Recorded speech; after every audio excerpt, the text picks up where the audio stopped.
Hi everyone, welcome back to another tutorial from Tech for Gamers. Today I'm going to be guiding you through how you can easily link your email to Warpath Ace Shooter.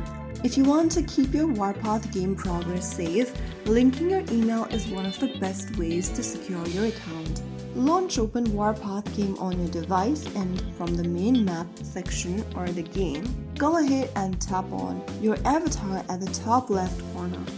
From the Commander profile page, go to the bottom right corner and tap on Options. From the Options page, click on Accounts.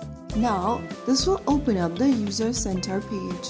Click the Link button right next to Email. Now enter an email address you want to bind to Warpath with. After doing so, click on Link. Now, a verification code will be sent to your new email you are trying to link. Open up your email inbox and you'll receive a 6-digit verification code from Lilith Games.